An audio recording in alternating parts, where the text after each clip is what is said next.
about. They challenged you on the Eagles winning 11 games is what you have you backed off that stance, or are you planting that flag and you're going to die on that hill? Is that where you're going? I'm a legitimate analyst.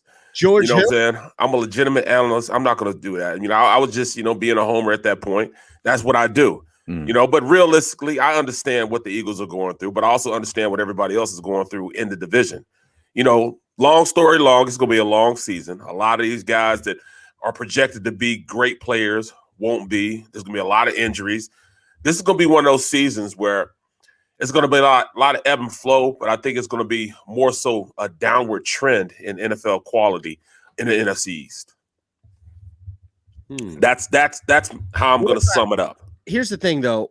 I don't know what to make of the Cowboys. I don't think the Giants, I don't think Washington, despite them winning the division last year, I don't think Philadelphia, to your point, has done anything significant to move themselves out of kind of that similar position they were last year until proven wrong. Well, Dallas did. What's that? Dallas did. Well, that's what I'm saying. I mentioned the other three teams. Oh, yeah. That coming back to me pretty much hands this division over to Dallas. Yeah, but I don't know how good he's going to be at the beginning of the season, still working his way back from that injury. I think the Eagles kind of catch them at a good time early in the season. Right. At least for one of their games. Absolutely, Harry. Yeah. Absolutely. You hit it on the head when you said that. Wow. Did I just give him a win for week 2, dog? Yes. Is that what I can wait? No, I'm not going there. I'm just saying that they might be advantageous to catch the Cowboys early in the season. Harry, the truth will set you free, bro. Yeah. Oh my goodness. No, but realistically, you got to think about what Dallas did in the draft, what they've been doing on the defensive side of the ball to try to get better. Mm-hmm. They're drafting in key positions, and they lost Lee. They go out and draft the best linebacker in the draft in Parsons. Yeah. They draft a couple corners. They're doing the little things, and that offensive line is coming back. That wasn't healthy last year. They should be healthy. Dak Prescott being back gives Ezekiel Elliott a chance to be great again. He needs a bounce back year. Yeah, and he's going to be looking for a bounce back year also. He should try starting to hold on to the football would be a good start. Well, at least until week 3. Yeah. Look at all the guys around him, though. Dak's back. We made the same thing about the Giants getting their running back in Barkley. It's almost like the opposite, where Zeke gets all of these people around him back. He may have a better year simply by default because defenses have to keep a bunch of other guys as well as him now. You can't just stack the box and take Ezekiel Elliott out. Dak Prescott's going to throw for 500 yards. And that's what he does because he understands what they're trying to do to him. They're trying to load the box up, put 8 men in the box. That means you're one-on-one against 3 of the best receivers in the league. Mm-hmm. That's hard to defend. Same thing going with the way the Giants are going to go. Saquon Barkley being back only makes Jones a better player. You're asking him now to just make sure he doesn't lose the game. Right. Yeah. And, play action. They learned if they use that read option, they can kill a lot of teams, especially the Eagles. Mm-hmm. They killed us last year with the read option. He was their best weapon on the ground last year for the Eagles. He was killing us. Daniel Jones. Yeah. We had a 60-yard touchdown. Yeah. Now, the stream wants to know real quick if you have a cold or are you hungover? This is a Gal Media problem. No, bro. I have allergies, sinuses. Do you take anything? Yes, I just took something. You, my friend, are Harry gave one of those. I don't believe it. Now. No, I suffer from it too. By Rocket Mortgage. Hangovers? No. Rocket I don't get hangovers. Live from the O'Reilly Auto Parts studios. Oh, man. Here's Eitan Shander, Barrett Brooks, and Harry Mays. Break it out. Break out the pen. Break out the red line. Break it all out. Give them a win. Give them a loss. It's what we do, right? Following the NFL schedule release, which was already released earlier in the day in pieces and chunks by the time the show began. But I'm sure everybody sat down and watched it. Hopefully you paid attention to what we were doing last night here on the JAKIB Media YouTube page, as we had one hell of a schedule release show. We brought out all the big guns, no pun intended, as Derek Gunn, the gunner, was on here with our guy, Barrett Brooks, And one of the most belligerent yet emphatic proclamations you heard last night across the board on any platform was made by our own Brooks. But outside of that, I mean, everything else was kind of a letdown. Right. After I heard Barrett say the Eagles are going to win 11 games, it was kind of like, can I really focus on week 15 right now when I know that Barrett has to back the 11-game proclamation? No, I know. It was sort of like draft night, Eitan, where Aaron Rodgers' storyline took over the draft. Here I am sitting backstage waiting to join the show at 9:15 like I was told, and I hear Barrett say this, and I'm screaming, but I can't get on the show. And I'm like, that totally like took the headline. You know, I didn't even want to go through the games one by one. I'm like, how do we arrive at 11 wins for this Eagles team? Right. Explain this to me. Right. Well, you know what? I mean, when you look at it from the way I was looking at it last night, from a player's point of view, being on a team like the Steelers and understanding that, I mean, it's a week schedule. You know, that's kind of, yeah. I mean, of course, you know, from week starting with week 10.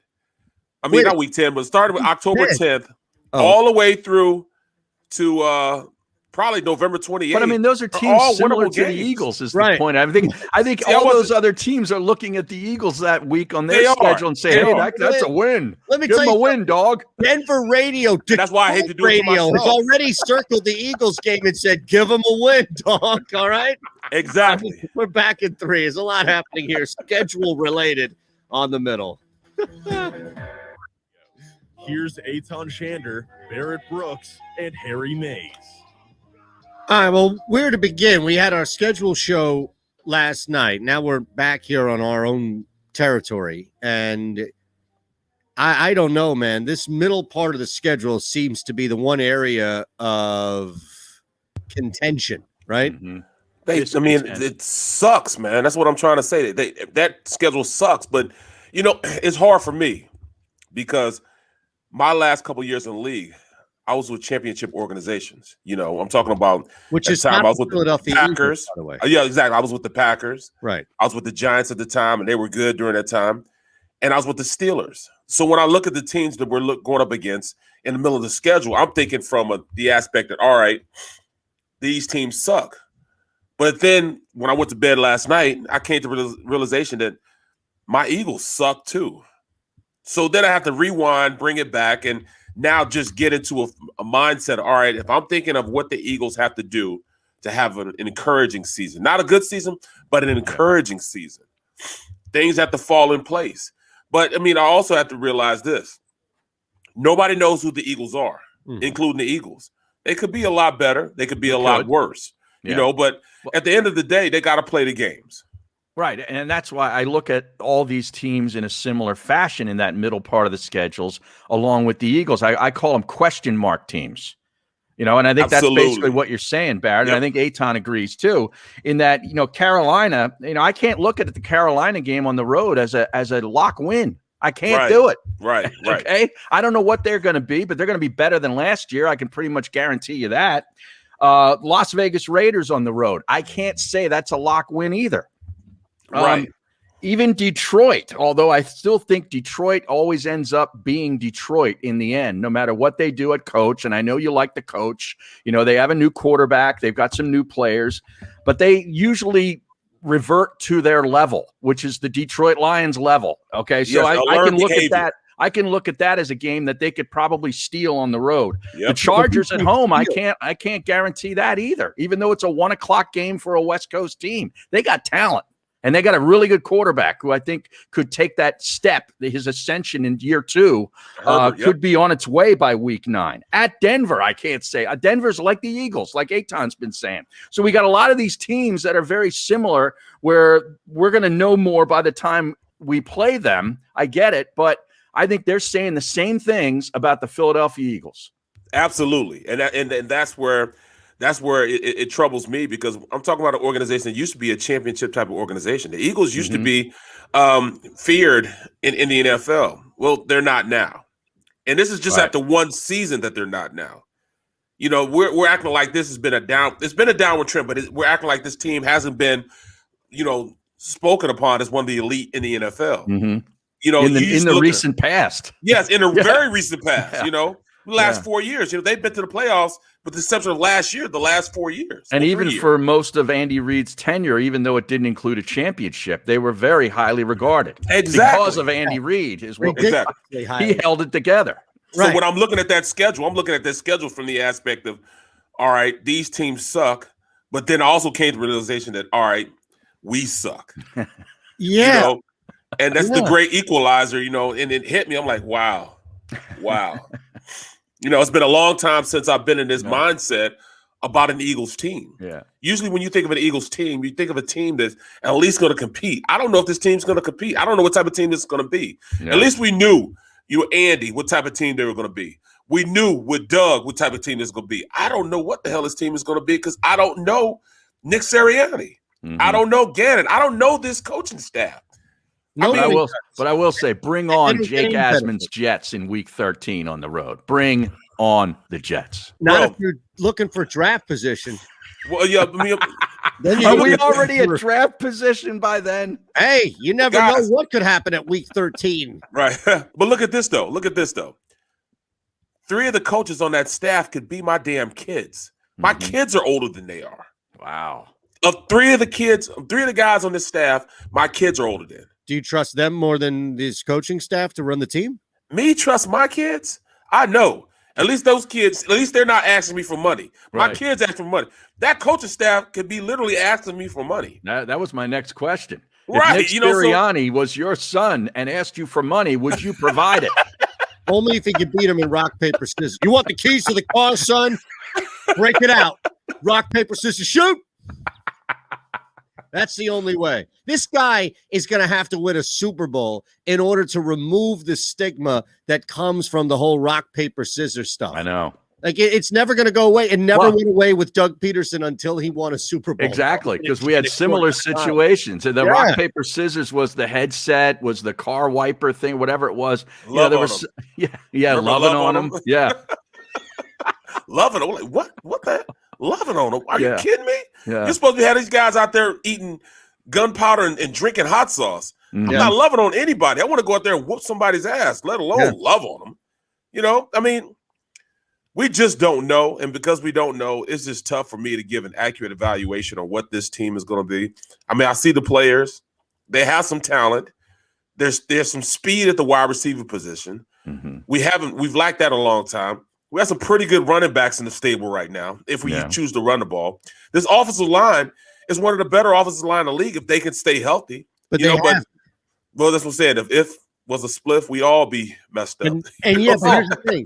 It's not just Dickerson. It's everybody else. It's Brooks, not Barrett, right? It's Brooks. Lane Johnson's banged up routinely. Lane Johnson. It's Andre Dillard, who I guess is just a vessel right now, right? Who? Yeah. Oh, that's right. Your Andre guy. Dillard. Yeah, that's your guy.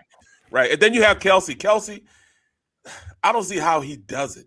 To be his size and get bumped up like he does, I just knew his career was over with in that Dallas game when he hyperextended his elbow. But what does he do? He tapes it up straight. He can't even bend it and goes and fights. Gets out there and plays. Wasn't no rock, paper, scissors. He went out there like a champion and fought from that point on. Here's something to look at. I'm sorry, Barrett.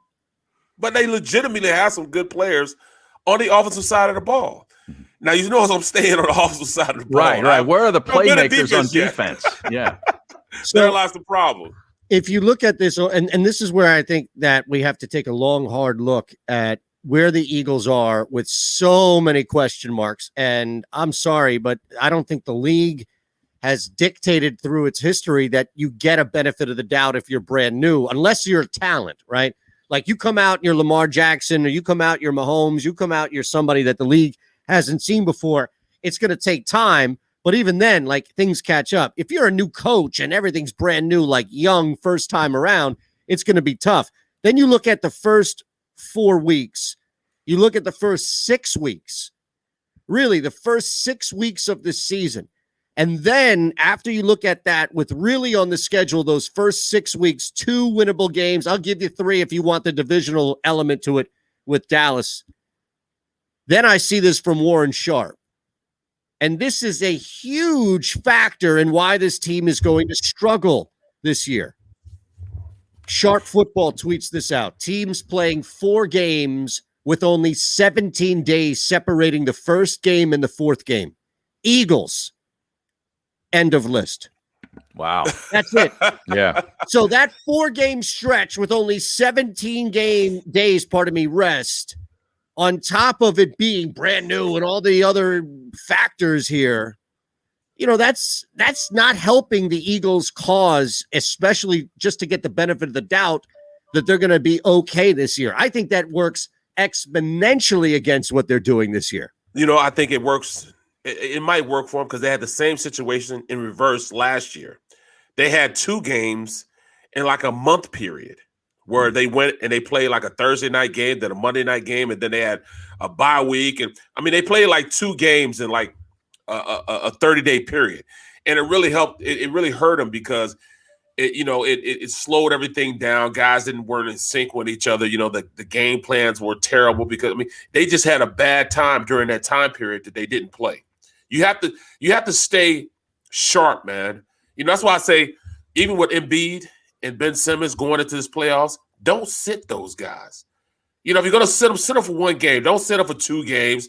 Don't sit them out an extended amount of time because you want to keep your tools sharp. Yeah. You want to go in there ready to rock. You want to stay with that upward trend as you enter the playoffs. You want to jumpstart the playoffs, not go in and try to start it back up. And speaking of sitting, Joel Embiid is not in Miami for tonight's game. No, he's not. And we'll touch on that. But hold on a second. You're comparing a team that just locked up home court advantage in the Eastern Conference to a team that finished dead last and is replacing everybody, Barrett. It wasn't a comparison. It wasn't a comparison. I said you want to have that jump start. They don't have it locked up yet. Keep it going. Well, fair enough. I stand corrected. Not yet. But here's what I would say, though. What happens if you're losing? What happens if that 2-4 most realistic stretch that you go on, and in this other bigger area of bad losses or just bad games that compound over and over, you've got a young team, you've got a young coach. I wonder if that may work in reverse if you're losing.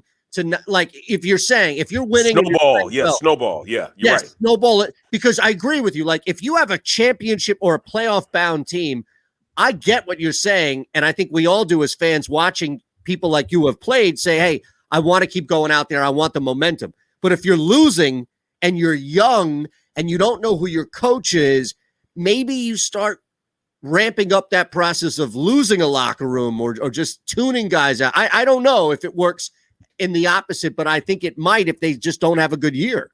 Absolutely. It becomes an avalanche. Snowball effect turns into an avalanche when, the bad ball goes into bad ball, goes into terrible ball. And, as they go farther and farther, they just become a bad team. That happens, and I've seen it happen before. It just magnifies things, shows you all the, all the bad things that are going on in your organization, all the bad players you have in the organization, all the bad coaches you have. And then it gets, it gets the microscope on them and everybody can pick at it because there's so much there to pick at. Right. I'm seeing that that Sharp tweet, Eitan. Did you read the rest of it at the end? Oh, yeah. There's There's more to it. Hold on. Let's do that. We'll take a quick one here on both the network, JAKIB Media YouTube page, Philly Voice, and beyond. It's the middle. Give them a win, give them a loss, everything that comes from that. Harry mentioned Embiid out in Miami tonight. That's a tight line on the board. A lot happening, even fake news, the return of fake news later today on the middle. If you missed any of today's show on the JAKIB Media channel, listen to the podcast on your way home. Available on YouTube, Apple, and Spotify.